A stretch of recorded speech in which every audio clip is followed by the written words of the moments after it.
Bonjour et bienvenue à tous sur le podcast Une page enchantée. Je suis Roxane, en quête de ma propre spiritualité et la compréhension de mon histoire. Je vous emmène dans mon monde, dans mon introspection, à travers la magie des mots et l'envie de partager.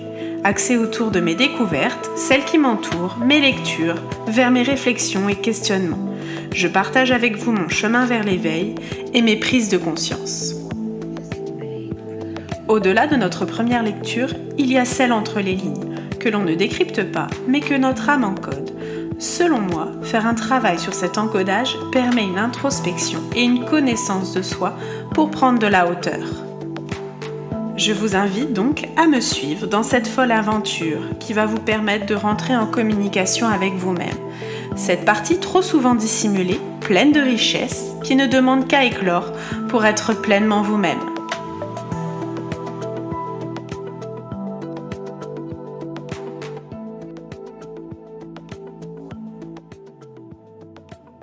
Aujourd'hui, nous allons parler d'un concept.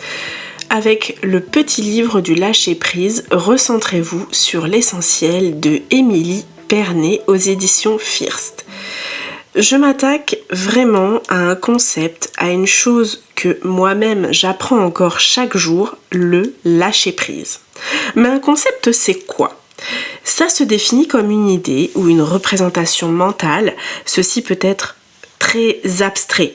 Le concept du lâcher-prise désigne l'idée de se détacher volontairement de nos pensées, de nos situations. On part du principe que trop vouloir contrôler entraîne stress, épuisement, voire anxiété, et à contrario, l'acceptation favoriserait notre équilibre. Autant notre équilibre émotionnel que notre équilibre mental. Le lâcher-prise, il trouve son origine dans plusieurs domaines. La philosophie, la psychologie et bien sûr, vous vous en doutez, la spiritualité. Certaines figures ont grandement contribué à la popularisation de ce lâcher-prise et je vais vous en présenter quelques-unes. En psychologie, on retrouve Carl Jung qui parle de l'importance d'accepter. Accepter les aspects inconscients plutôt que d'essayer de tout contrôler. Carl Rogers, quant à lui, encourage l'acceptation de soi et des autres. Là, nous sommes plus dans le lâcher-prise sur le jugement, parce qu'on a trop tendance à se juger sévèrement et aussi à juger autrui. Dans le développement personnel, on a Edgar Tolle avec le livre Le pouvoir du moment présent. Et il nous parle en fait de ce moment, c'est vivre dans l'instant, ne pas s'attacher ni au passé ni à l'avenir. Puis, on a maintenant les traditions spirituelles. Elles sont plus anciennes, mais qui sont une base. On retrouve le bouddhisme, où le lâcher-prise est central par le détachement des désirs et des attachements pour accéder à la paix intérieure, c'est-à-dire se détacher de ses désirs et de tout ce qui nous attache en fait et qui nous empêche d'être nous-mêmes. On a aussi le taoïsme qui met en avant l'harmonisation des choses, en fait l'harmonisation des flux naturels pour ne pas rentrer en lutte contre ces flux. Personnellement, moi, quand j'ai ouvert les yeux sur mon envie profonde, cette envie qui m'animait pour explorer la part d'éveil que j'avais à l'intérieur, j'entendais mais partout, mais lâche prise, vas-y lâche prise, ça va venir tout seul, arrête de contrôler, il faut être dans le lâcher prise. Et franchement, j'ai envie clairement de vous dire, ça me barbait. Mais jamais quelqu'un m'a apporté la réponse sur qu'est-ce que c'est lâcher prise. J'ai jamais eu de réponse claire à ma question. Les questions étaient toutes simples. Comment je fais ? Ou alors, si j'avais une réponse, prends les choses comme elles viennent, tu ne peux pas les changer. Certes, j'étais d'accord avec ça, mais c'est quoi lâcher prise ? Après, peut-être que j'étais trop dans le mental, et il m'arrive encore d'y être, c'est normal aussi. Et que du coup, j'essaye de trouver des réponses à cette question où il n'y a peut-être pas vraiment de réponse, ou en tout cas chacun a peut-être sa propre réponse. Dans l'idée, je suis ok. Mais nous sommes tous en proie à nos émotions, à des sensations, des sentiments. Alors, j'en fais quoi de tout ça? Qu'est-ce qu'on en fait finalement de tout ça quand on nous demande au quotidien de lâcher prise? J'ai eu envie d'aller regarder le sens littéral du terme lâcher prise, qui sous-entend que l'on tient quelque chose. Est-ce que vous savez seulement ce que vous tenez entre vos mains? On ne le sait pas toujours. Posez-vous la question. Qu'est-ce que je tiens? Qu'est-ce que j'ai pas envie de lâcher? Qu'est-ce qui m'est bénéfique de garder en ce moment? Pour ma part, je pense avoir compris ce que je tenais. Ce sont toutes les choses que je souhaite contrôler, toutes mes croyances, mes peurs, mes pensées aussi négatives, mais aussi tout ce qui est positif.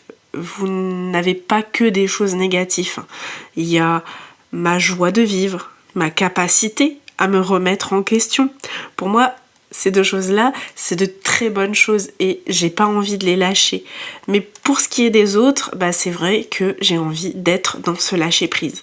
Donc, oui, lâcher prise, mais pas tout, pas sur tout, juste sur ce que vous ne voulez plus.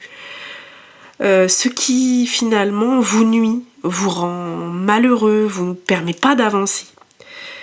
Si on prend par exemple les croyances limitantes, et on en parle souvent dans le podcast et dans les podcasts que je vous fais, elles nous raccrochent à une façon de penser, à une vision qui peut finalement ne pas nous appartenir.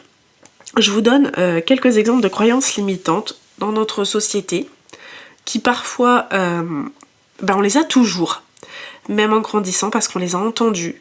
On les entend encore et on nous les répète et finalement on nous les rabâche et c'est même des croyances qui sont devenues sociétales. Ils ont vraiment autour d'eux un égrégore en fait. Par exemple, l'argent ne fait pas le bonheur, les garçons sont plus turbulents que les filles, on ne peut pas vivre de ses passions, c'est pas facile la vie. Ce sont en fait des convictions que l'on considère comme vraies, mais qui freinent notre épanouissement personnel. Nos croyances sont vraiment des résistances à notre lâcher-prise. Alors, il faut aussi laisser et vouloir laisser partir des schémas mentaux que l'on a. Et ces schémas mentaux sont parfois liés à la société ou à notre éducation, à notre famille, à notre génération aussi. Autant le lâcher-prise est une clé pour libérer l'esprit des croyances et inversement, travailler sur nos croyances permet d'avancer et de lâcher les poids que l'on traîne. Vous savez, les choses qu'on traîne comme des boulets. Travailler sur nos croyances, se demander d'où elles viennent, pourquoi on y croit, qu'est-ce qui nous fait penser ça? Est-ce que vraiment ça m'appartient ou pas? Ou est-ce que c'est quelque chose qu'on me l'a dit au fond de moi? Qu'est-ce que ça me fait par exemple, quand je me répète « l'argent ne fait pas le bonheur », qu'est-ce que ça me fait? Est-ce que j'y crois vraiment? Ou est-ce que finalement c'est ce qu'on m'a répété et puis on m'en a convaincu?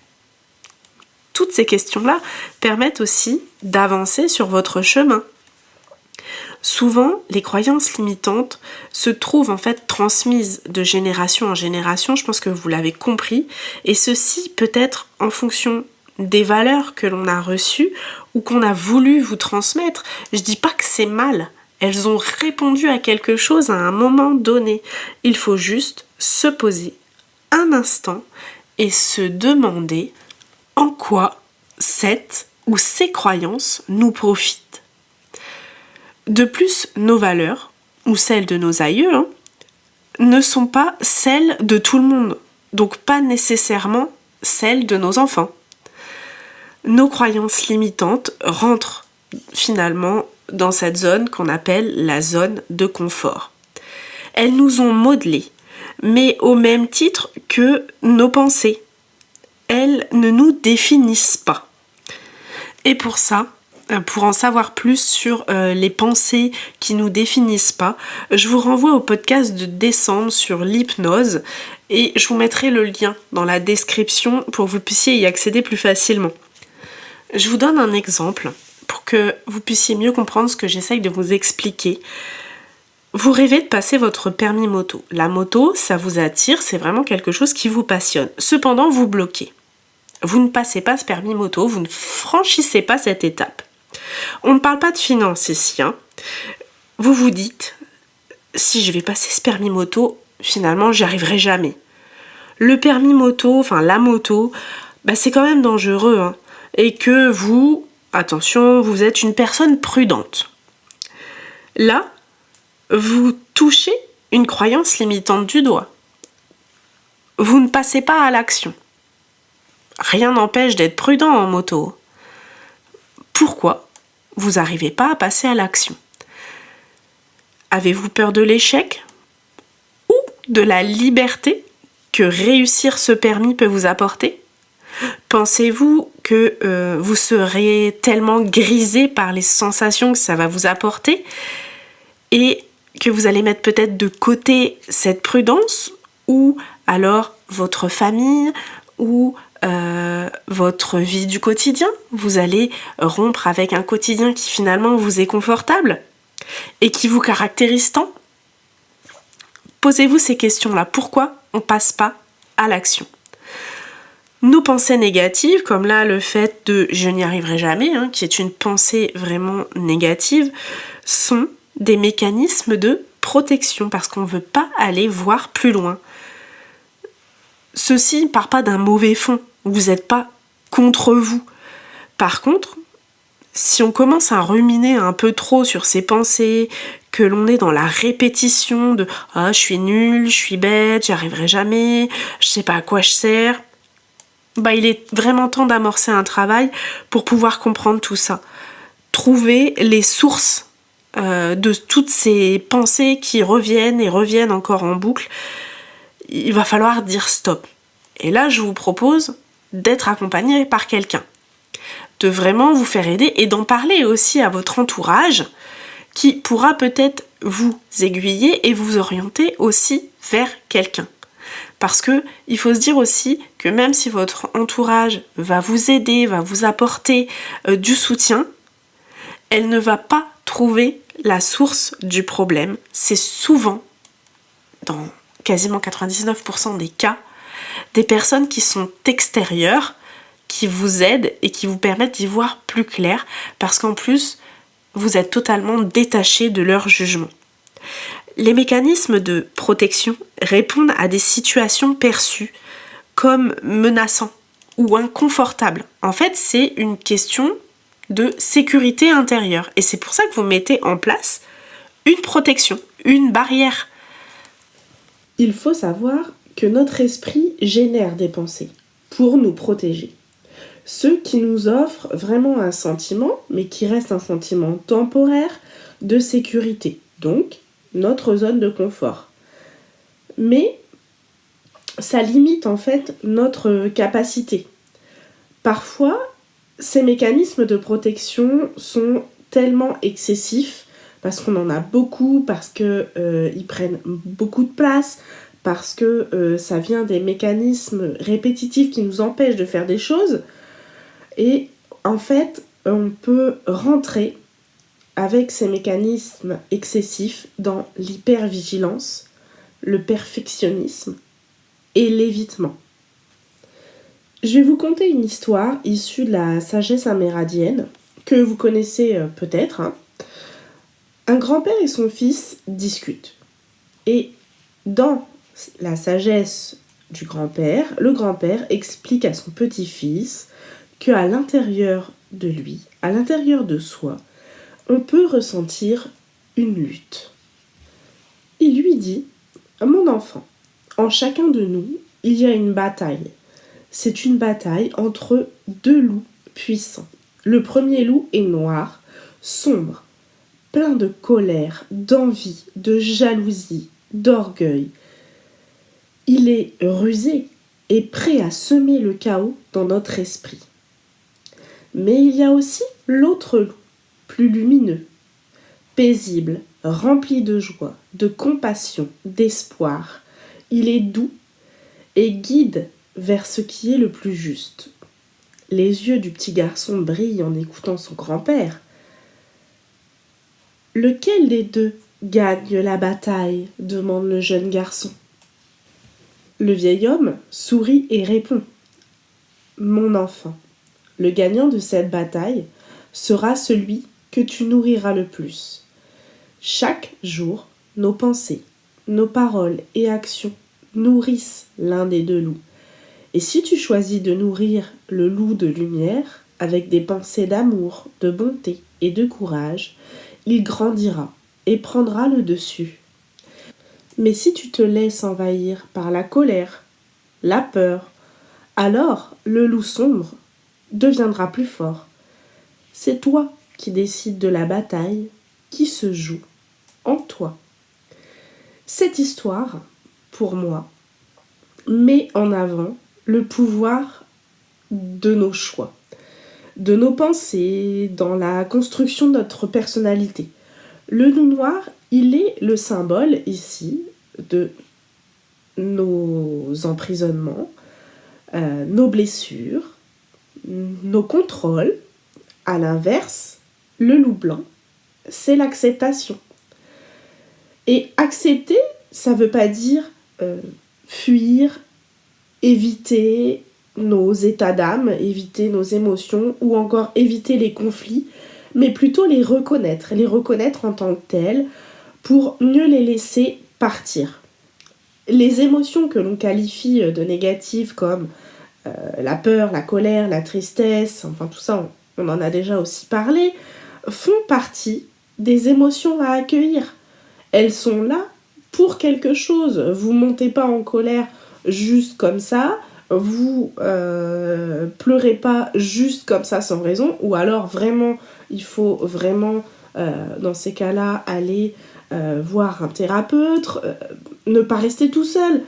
C'est que du coup, il y a quelque chose. En tout cas, dans tous les cas, c'est pas sans raison qu'on se met en colère, qu'on pleure, qu'on devient agressif, mais parfois la raison, elle est beaucoup plus profonde que juste parce qu'on a cassé un verre d'eau, clairement. Pour ma part, de manière encore une fois très personnelle, j'ai travaillé avec une coach en développement personnel pour apprendre à nourrir mon loup blanc. Alors attention, je vous dis pas tous les jours que c'est facile, mais plus encore, avant d'apprendre à nourrir ce loup blanc, il faut reconnaître l'apparition du loup noir, qui se déguise de bien des façons. Le loup noir, il n'est pas mauvais, il n'a pas un fond mauvais. En fait, c'est un animal blessé qui est dans l'attente de se sentir en sécurité. Ce loup noir, il est notre mécanisme de protection qui devient un obstacle à notre lâcher-prise. La perfection dont on a parlé comme mécanisme de défense qui était dans l'hyper-vigilance, la perfection, l'hyper-contrôle, elle est en fait inconsciente envers nous-mêmes. C'est une barrière qui peut paraître infranchissable. De plus, aujourd'hui, nous sommes, j'ai envie de dire, dans une ère où tout se mesure. C'est vraiment l'ère de la perfection. On trouve comment manger plus sainement, comment élever nos enfants, comment éduquer notre chien. Enfin voilà, tout le monde y va à sa sauce et puis finalement on a l'impression qu'on fait jamais bien. Bref, je suis sûre que vous avez compris l'idée. Le numérique a sa part de responsabilité aussi et le monde du travail, la scolarité aussi bien entendu. Pourquoi ? Simplement car on est constamment en train de noter, de comparer, d'évaluer et de le faire envers les autres, mais aussi envers soi-même. Mais je vais vous dire, on nous fait voir et entendre ce que l'on veut, ce qu'on a envie. Moi, par exemple, quand je suis en train de créer ce podcast et quand j'en crée d'autres, vous ne pouvez pas imaginer le nombre de fois où je peux recommencer ma phrase, car je bafouille, car j'ai envie de tousser, car je me suis trompée de mots, je me suis mal relue, puisque du coup je lis aussi mes notes, je me perds, ça m'agace. Bref, Il serait d'ailleurs assez amusant de vous laisser écouter à la fin du podcast les coulisses, là où je m'agace et là où ça va pas. J'ai commencé d'ailleurs à le faire. J'espère arriver à pouvoir le mettre en forme, que vous puissiez entendre que finalement, je suis aussi dans l'attente de quelque chose, de vous donner quelque chose. Puis parfois, vous devez aussi l'entendre, il y a des petits couacs dans mes enregistrements, au niveau de ma voix, au niveau du son. En fait, ça, c'est tout simplement parce que je cultive aussi mon lâcher-prise. Parce que sinon, après, j'y reviendrai constamment pour que ça soit parfait et j'arriverai même pas à les sortir parce que je serai toujours en train d'y retourner encore et encore et je ne me détacherai pas, en fait, de cette quête de perfection qui m'empêche de passer à l'action sur l'envie de créer et de partager. Et c'est vraiment ce travail avec mon travail personnel aussi avec ma coach qui m'a aujourd'hui amené à pouvoir sortir ces podcasts, à pouvoir créer mon compte professionnel Instagram parce que je me suis dit tant pis si c'est pas parfait, c'est moi tout simplement. Alors lâche prise, vas-y parce que ce que tu fais, t'es sûr de toi. Finalement, c'est aussi ce que vous retrouverez dans mes guidances que je propose, c'est la non-attente que je vise dans les guidances et que vous devez aussi, vous, avoir. Je peux pas, dans les guidances, en fait, je ne contrôle pas, je peux pas contrôler les messages reçus, ceux que je vais vous transmettre. Quand je me connecte avec mes oracles, avec ma claire intuition, l'attente d'un résultat précis, finalement, il n'a pas du tout sa place. Il n'y a pas de bonne ou mauvaise réponse, juste une guidance, parfois subtile. Les cartes montrent, en fait, à travers les messages, que il y a la beauté de l'acceptation aussi à avoir. Cette beauté de l'acceptation, c'est aussi l'imperfection, la spontanéité de ce que vous allez recevoir. Parce que, en fait, parfois, vous posez une question où on va aller voir dans un domaine bien précis, mais il y a quelque chose qui bloque, il y a quelque chose qu'on me dit, il y a quelque chose qui me dit non, en fait, il faut d'abord aller voir là, et après, tu pourras travailler sur cette chose-là que tu me demandes. Être dans l'attente bloque les énergies. En fait, elle limite les énergies, cette attente, limite ce que l'univers a à vous offrir. Vous pouvez me contacter avec des attentes. Elles sont là, vos attentes. Mais les messages que je vais vous transmettre ne sont pas toujours ceux que vous espérez. Par contre, ils sont justes. Et dénués de toute attente, en tout cas de ma part, puisque moi, j'ai pas d'attente envers vous. Si ce n'est de vous donner le message le plus juste possible. En fait, quand vos attentes sont trop présentes, les cartes, elles ne peuvent pas répondre aussi bien à vos questions ou encore vous donner des informations en rapport avec la question. Car le moment de recevoir, c'est pas celui-là. Parce que vous n'êtes pas prêt. Vous n'êtes pas prêt puisque vous êtes dans l'attente de quelque chose. Ça m'arrive aussi à moi-même. C'est encore plus dur de prendre du recul sur ce que je reçois pour moi quand je me tire les cartes à moi-même. C'est pour ça que je le fais, mais ça reste encore compliqué et c'est un apprentissage de tous les jours. Je vais vous citer une phrase du livre qui m'a beaucoup plu. La vraie vie est celle que nous ressentons et pas celle que nous mesurons. C'est beau comme phrase, puisque c'est vrai, je vous l'ai dit, les mesures et l'attente, pour moi, c'est la même chose, quelque part. On est toujours en train de contrôler, de mesurer, d'attendre des résultats. Juste ressentons. Si vous faites de la course à pied, ressentez les pas que vous êtes en train de créer sur la vibration en fait, sur le macadam, sur le terrain que vous pratiquez. N'essayez pas d'être avec votre montre pour vous chronométrer. Alors oui, parfois vous le faites parce que vous voulez être dans la performance, il n'y a pas de souci, c'est ok aussi. Mais faites-le au moins de temps en temps, sans attente précise. Ça, je vais pas le couper au montage. À mon avis, vous avez entendu des boum boum. c'est mon mari en bas qui fait des travaux. Donc tant pis, je vais pas le couper au montage parce que j'étais contente de ce que j'avais dit, clairement. Donc je vais continuer. Lâcher prise, c'est vivre dans l'instant présent. Laisser son passé et ne pas penser au futur. Je sais, c'est plus facile à dire qu'à faire. Être dans le passé, c'est se retrouver dans les ruminations. Puis être dans le futur, c'est se trouver dans l'anticipation. Attention, je ne vous dis pas non plus de ne plus y penser.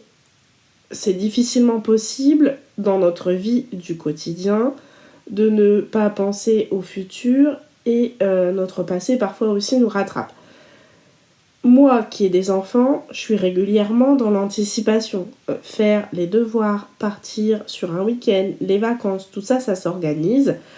J'ai 3 loulous et si je pars à l'arrache, il y a possibilité que ça se passe pas super bien. Bref, je pense que vous pouvez facilement voir le tableau de 3 loulous et on part à l'arrache. En tout cas si vous avez des enfants, on anticipe car dans le passé finalement on a pu avoir des expériences de moments difficiles tels que on a oublié le doudou, la tétine, la gourde et j'en passe. Aller explorer le passé, c'est dans tous les cas une manière de s'explorer, de revivre des situations et d'apprendre d'elles. Exemple, vous avez un désaccord avec une personne de votre entourage et vous avez réagi d'une certaine façon. Cependant, revenir sur ce désaccord, ça permet de reprendre la situation avec plus de recul, de se demander pourquoi on a agi de telle façon, pourquoi notre réaction était telle comme ça, ou prononcer de telles phrases, à quoi ceci nous renvoie, comment nous nous sommes sentis, est-ce que je n'aurais pas pu m'exprimer autrement face à cette situation. Puis, pour ce qui est du futur, ce n'est pas toujours facile de ne pas y penser. Comme je vous l'ai dit avant, il ne faut juste pas en faire une fixation, ne faire que y penser. Si vous n'avez pas fait vos poussières, lancé une machine, que vous n'avez pas programmé certaines actions, ça ne changera rien. Ceci ne dérangera finalement que vous. Je vous donne une petite visualisation pour effectuer, on va dire, un mini lâcher-prise et en même temps un temps d'ancrage qui peut vraiment vous être bénéfique. Vous n'avez besoin que de 5 minutes, 5 à 10 minutes, grand maximum, pour effectuer ce petit lâcher-prise qui peut vous être vraiment d'une grande utilité dans votre quotidien. Ne commencez pas à dire « Oh, j'ai pas le temps, ce n'est pas pour moi, bla bla bla ». Vous avez compris le scénario que vous pouvez vous faire en tête. Testez. Quand vous vous levez le matin, je vous propose de vous installer. Installez-vous assis dans votre lit, au bord de préférence pour avoir les pieds au sol. Fermez les yeux. Concentrez-vous sur chaque partie de votre corps en partant par les pieds. Même si c'est que quelques secondes sur chacune des parties, c'est pas grave. Au fur et à mesure, vous allez ajuster votre pratique et aussi la finesse de votre esprit. Visualisez une lumière pénétrer à partir de vos pieds et suivre le déroulement en fait. Pieds, talons, mollets, tibias, genoux, cuisses et ça remonte. Concentrez-vous en même temps sur votre souffle, les sons que vous percevez. Je sais, parfois on se dit je vais pas réussir à me concentrer, à faire visualiser cette lumière qui monte et en même temps à me concentrer sur mon souffle. C'est pas grave. Faites du mieux possible. Il n'y a pas de résultat attendu ici. Ne mentalisez pas à savoir si c'est bien ou si c'est mal ce que vous faites. C'est juste quelques minutes pour vous. Vous pouvez le faire à tout moment. Là, moi, je vous propose le matin en vous réveillant parce que vous avez bien 5 minutes à vous accorder juste avant de démarrer votre journée. Vous pouvez aussi le faire avant de sortir de votre voiture quand vous rentrez chez vous et que vous venez juste de vous garer. Après le boulot, tout simplement, aussi, en vous asseyant dans votre voiture juste avant de reprendre la route, avant de vous endormir, avant d'aller faire vos courses ou après, voilà, ça va prendre que très très peu de temps. Et une fois que vous en aurez compris et trouvé en fait les bénéfices, vous allez le faire de manière répétée et systématique parce que ça va vous faire du bien. Et c'est ce que l'on cherche tous, à être bien. Soyons clairs, de nos jours, nos pensées sont grandement sollicitées et peu notre corps. Écouter et ressentir ces sensations, c'est s'ouvrir au monde des sens. L'activité physique permet aussi de se reconnecter à son corps, courir, marcher, danser. Par contre, soyez juste dans le ressenti et pas dans l'attente de quelque chose ou dans l'attente de résultats. Laissez votre corps être sans calculer aucune performance. La connexion au corps, elle favorise l'expression des émotions. Aucune émotion ne devrait être pour moi, comme je vous l'ai déjà expliqué, qualifiée de négatif ou de positif, même si j'entends bien que certaines sont plus agréables que d'autres. Elles sont dans tous les cas des réponses à une situation vécue. Jacques Salomé, écrivain et psychologue français, connu pour ses travaux dans la communication et les relations interpersonnelles, disait « Sachant que tout ce qui ne s'exprime pas s'imprime, il est souhaitable de favoriser l'expression au-delà de l'émotion ou du ressenti. » En d'autres termes, le mouvement agit comme un langage pour libérer en fait des empreintes. L'activité physique devient une forme de soin pour aller vers la transformation intérieure, notre transformation intérieure. Si vous saviez tout ce qui s'imprime même au-delà de notre corps physique, nous sommes composés de plusieurs corps qui sont en lien avec notre énergie, notre manière d'être au monde et notre manière de recevoir et d'interagir. Dans les soins énergétiques, on voit que le corps, les corps subtils sont touchés par nos émotions, nos pensées et notre histoire qui n'a pas été exprimée. Et c'est parfois même pas notre histoire, c'est celle de nos ancêtres. En fonction des croyances, on parle de 7 à 12 corps subtils et je vais vous en présenter déjà, moi, 4 sur lesquels je travaille quand j'effectue mes soins énergétiques à distance. On a le corps éthérique qui est au plus proche de notre corps physique, c'est un peu notre enveloppe qui joue un rôle sur notre vitalité au quotidien. On a aussi le corps émotionnel qui contient ce qui n'a pas été exprimé ou refoulé, et j'ai envie de vous dire et ou refoulé. Le corps mental qui lui est en lien avec nos pensées, croyances et schémas mentaux. Puis le quatrième que je vous présente, c'est le corps spirituel ou qu'on appelle aussi le corps causal. Ça peut arriver qu'il y ait d'autres noms attribués à ces corps subtils. Et le corps spirituel est connecté à votre mission de vie, à notre conscience supérieure. Ces corps interagissent avec nos chakras, vos centres énergétiques. Il me faudrait vraiment plusieurs heures pour vous parler plus en détail des corps subtils et aussi des chakras. Je le ferai peut-être dans un prochain épisode de podcast en fonction aussi de mes lectures. Mais là, je voulais vraiment vous les présenter de manière facile, accessible et surtout juste pour vous faire comprendre l'énergie et que l'énergie n'était pas que votre corps physique. Donc au cours d'une même journée, le rythme de votre énergie change. Et ça, c'est tout à fait normal. Au même titre que vous pouvez choisir vos combats. Choisissez l'implication finalement de votre énergie dans votre journée, dans telle ou telle action.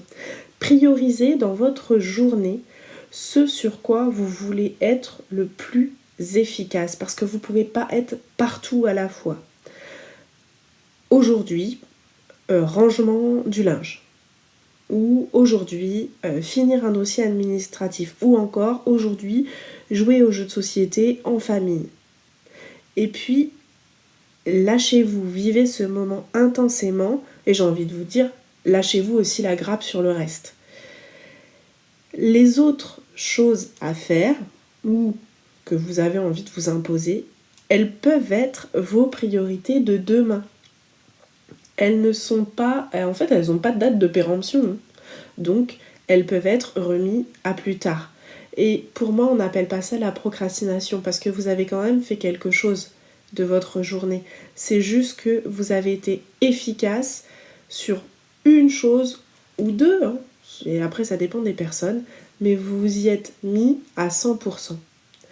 Et du coup, vous serez encore plus efficace sur de nouvelles choses le lendemain ou dans les semaines à venir.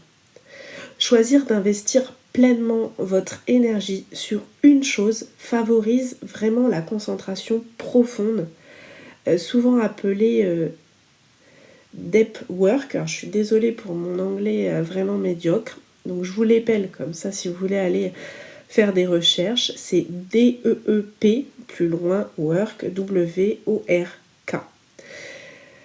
La focalisation en fait de votre énergie sur une tâche permet l'accès à un état de flow, de flux aussi, et il va falloir accepter que vous ne pouvez pas tout accomplir sur une même journée. Cela demande de sortir des conditions culturelles. Exemple, d'une condition culturelle qu'on a régulièrement, et peut-être que vous avez aussi cette conviction, être occupé est égal à être productif. Mais c'est faux. Quand vous êtes occupé à surfer sur les réseaux sociaux, vous êtes productif ? Je vous pose la question. Les croyances limitantes sont des conditionnements aussi, que l'on peut dire des conditionnements personnels. Pour avoir une base, le conditionnement en fait est un processus où nos pensées, nos comportements, réactions sont influencés ou façonnés par des expériences passées, des apprentissages. On a plusieurs types de conditionnement. Donc on a le conditionnement classique qu'on appelle aussi le conditionnement pavlovien. C'est à partir d'un stimulus neutre qui est associé à un stimulus spécifique, ce qui donne une réponse automatisée. Pavlov avait fait une expérience, donc c'est quelqu'un de connu qui a été connu en fait dans la psychologie et notamment dans le conditionnement, vous en doutez bien, avait fait une expérience avec un chien où en fait il a associé un stimulus neutre qui est en fait un bruit de clochette avec l'apport de nourriture pour le chien. Et il s'est rendu compte qu'à force de présenter ce son plus le stimulus significatif qui est en fait la nourriture, le chien bavait, le chien avait un comportement lié au fait qu'il savait qu'il allait recevoir sa nourriture. Et ce stimulus neutre associé à un autre stimulus significatif, à force d'expérience, a fait que même si la nourriture n'était pas présentée, juste au bruit de la clochette, à force d'associer ces deux choses, a fait que le chien présenter le comportement, c'est-à-dire baver, et l'excitation d'avoir de la nourriture. Il savait qu'il allait recevoir sa gamelle. Et ben il présentait ce comportement juste au bruit de la clochette. Donc ça, c'est le comportement.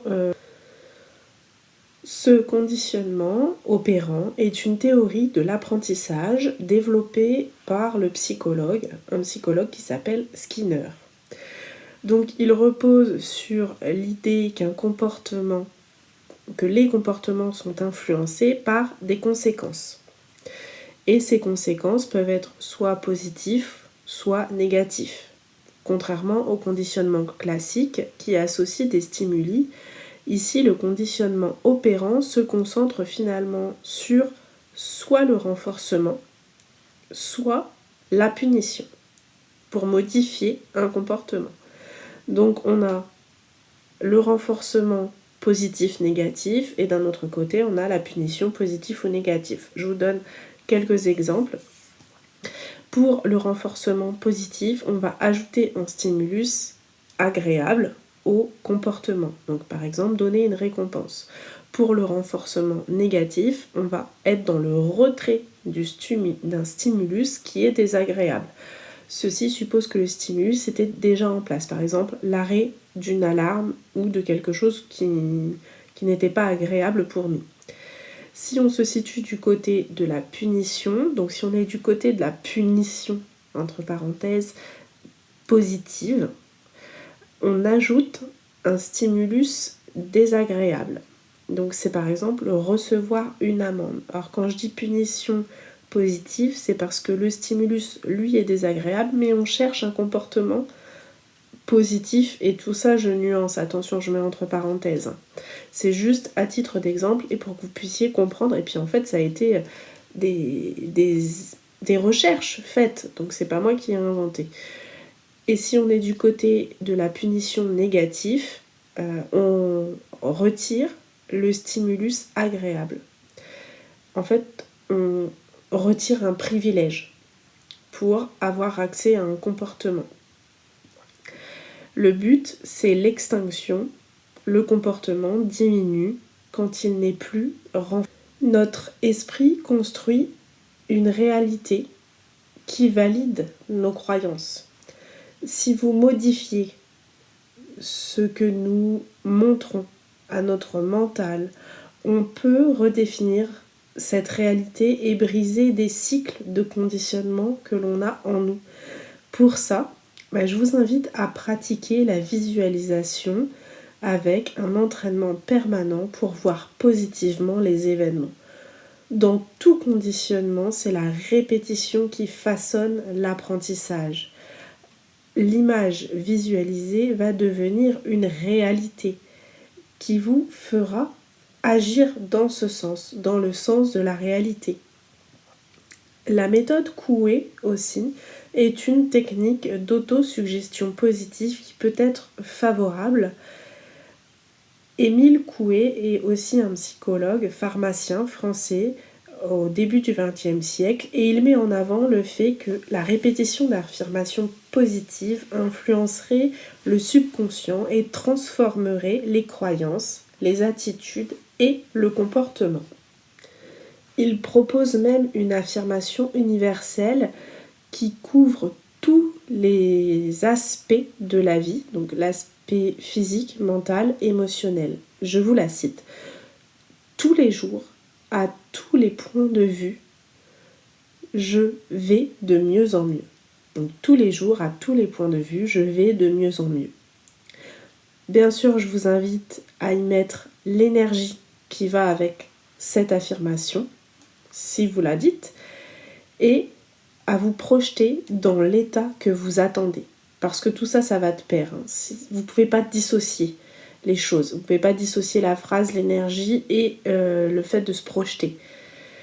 Choisissez, vous pouvez le faire aussi avec une autre phrase que vous inventez, que vous affectionnez. Choisissez une phrase simple. Répétez au moment où votre subconscient est le plus réceptif, c'est-à-dire le matin ou avant de vous endormir, au moins 20 fois. Parlez à haute voix ou en vous-même, mais juste croyez en ce que vous dites, sans être dans la perfection du résultat. Cette méthode Coué, elle est plus qu'une méthode, c'est une manière de vivre, de penser. N'attendez pas d'aller mal pour appliquer cette méthode. Déjà, ça sera beaucoup plus difficile pour vous. Donc j'arrive à la fin de ce podcast. J'espère que je vous ai permis d'appréhender le lâcher-prise autrement. Mais je tiens à vous dire que le lâcher-prise, c'est bien plus qu'une simple idée. Vous l'avez compris, nous avons le pouvoir de transformer notre réalité avec cet apprentissage quotidien. Aujourd'hui, j'ai envie de vous poser une question pour conclure. Qu'allez-vous choisir de lâcher pour accueillir une nouvelle version de vous ?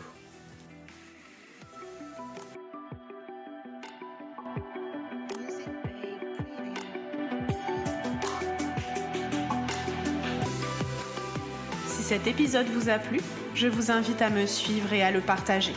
Vous pouvez aussi me retrouver sur Instagram et YouTube sous le nom de l'Étoile de Xena, une page enchantée. Ou simplement en me soutenant sur ce podcast.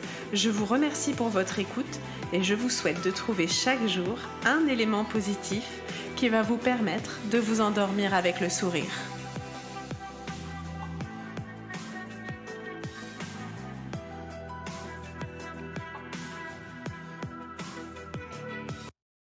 Bon, si vous êtes resté jusqu'à la fin, vous allez pouvoir entendre comment je bug sur l'enregistrement du podcast à plusieurs reprises. Donc le lâcher prise, c'est une aventure avec ses bêtises en bonus. Envahir étant... J'avais envie d'aller Pas toujours facile de ne pas y penser. Comme je vous l'ai dit, il ne faut pas juste... Mais plus on va être... plus... Comment vous dire Plus... Non.